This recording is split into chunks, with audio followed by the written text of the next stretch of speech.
लखनऊ में आज उत्तर प्रदेश लेखपाल संघ का 42वां प्रांतीय महाधिवेशन लखनऊ के गादी प्रेक्षागृह में धूमधाम से मनाया गया। यह प्रांतीय महाधिवेशन उत्तर प्रदेश लेखपाल संघ के प्रदेश अध्यक्ष राममूरत यादव की अध्यक्षता में संपन्न हुआ। महाधिवेशन का उद्घाटन दुर्गाशंकर मिश्र मुख्य सचिव के द्वारा दीप प्रज्वलित कर किया गया। वहीं महाधिवेशन में आए हुए अतिथियों ने लेखपालों द्वारा किए जा रहे कार्यों की सराहना की, साथ ही उनकी निम्नलिखित मांगों को जल्द ही सरकार से पूरा करने का आश्वासन भी दिया। आइए देखते हैं हमारे संवाददाता सौरभ जोशी की एक रिपोर्ट।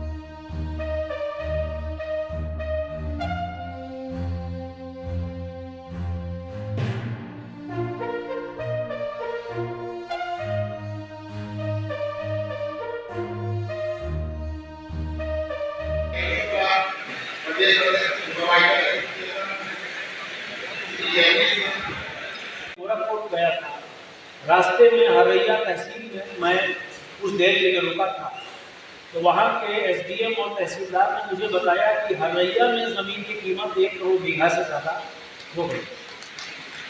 और आप सोच सकते हैं कि फिर जो आपके विवाद हैं, चाहे पैमाइश के हों, बंटवारे के हों, 229B डिक्लेरेटरी सूट्स जो अब 144 में आ गया है, इनकी अहमियत कितनी ज़्यादा बढ़ गई है और उतनी ही जिम्मेदारी भी हमारी लेखपाल बंधुओं पर ज़्यादा होती जा रही है, क्योंकि भूमि को लेकर जो फौजदारी है वो 90% फौजदारी ग्रामीण इलाकों में और शहरों में भी काफ़ी फौजदारी केवल ज़मीन। उद्देश्य ये है कि हम 2 साल में हमारा अधिवेशन ये होता है, हम अपनी समस्याओं पर विचार करते हैं, हम अपने जो मांगे हैं उस पर कहाँ तक हम पहुँच पाए हैं, क्या अधूरी रह गई हैं और उसको कैसे पूरा कराया जाए। यहाँ हमारे विभाग के सर्वोच्च अधिकारी, शासन के सर्वोच्च अधिकारी, चीफ साहब, आदरणीय मुख्य सचिव साहब, आदरणीय डिप्टी सीएम साहब, सब लोग यहाँ आए हैं, हमारी बात सुन के गए हैं और हमें आश्वस्त करके गए हैं कि जो हमारी जायज़ मांगे हैं उसको शीघ्र से पूरा कराएंगे।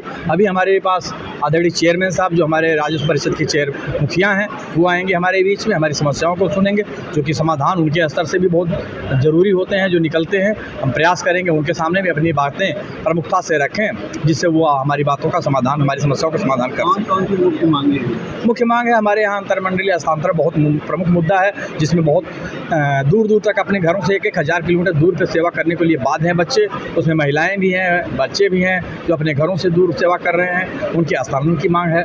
हमारे पास भत्ता 200 रुपया दिया जाता पूरे महीने में, उसको हमें बढ़ाने की बात है कि अब पूरे महीने में 200 में काम नहीं चलता है। इस तरह से चीज़ें हैं। हमारे नाम बदलने की बात है, हमारा योग्यता बदलने की बात है और हमारे ग्रेड पे बढ़ाने की बात है। ये सारी छोटी छोटी मांगें हैं हमारे सरकार के पास लंबित हैं। हम आपके माध्यम से सरकार तक और हमारे अधिकारियों के माध्यम से, इस आयोजन के माध्यम से अपनी बात वहाँ तक पहुँचा रहे हैं और हमको आश्वासन मिल रहा है कि ये जल्दी पूरी की जाएगी। धन्यवाद। लेखपाल संघ उत्तर प्रदेश के 42वें महासम्मेलन में लगभग 1000 लेखपाल प्रतिनिधि पूरे प्रदेश से हमारे पास आए हुए हैं और आज बहुत अच्छा फंक्शन हुआ और लेखपाल जो हमारे राजस्व प्रशासन है और सरकार की रीढ़ की हड्डी हैं, लेखपाल और थानाध्यक्ष ये दोनों प्रत्येक परिस्थिति में अपरिहार्य होते हैं और इस काडर के संवर्धन के लिए, उनको सुरक्षा देने के लिए और उन्हें आगे बढ़ाने के लिए प्रदेश सरकार कृत संकल्प है। आगे लोकसभा सामान्य निर्वाचन आ रहे हैं, उसमें भी लेखपालों का, तहसीलदारों का अमूल्य योगदान रहता है और ज़िला प्रशासन इन्हीं के माध्यम से इन चुनावों को निष्पक्ष और शांतिपूर्ण ढंग से संपन्न कराता है। इसमें लेखपाल संघ की तरफ से कई मांगें भी रखी गई हैं। उसमें इनके पदनाम का मुद्दा है, इनको खतौनी की नकल दिए जाने पर जो पूर्व में व्यवस्था थी भूलेख नियमावली में, उसको बहाल किए जाने की मांग है और भी सेवा संबंधी कई मसले हैं। कई मसलों पर सरकार ने समाधान किया है, जैसे लेखपालों का प्रोन्नति, शीघ्र प्रोन्नति सुनिश्चित कर दी गई है शासनादेश जारी करके। उसी तरीके से और भी जो इनकी जायज़ मांगें हैं उनका यथोचित समाधान करने के लिए सरकार के साथ हम लोग बातचीत करेंगे और निकट भविष्य में इसका भी रिजल्ट्स आपको दिखाई देंगे।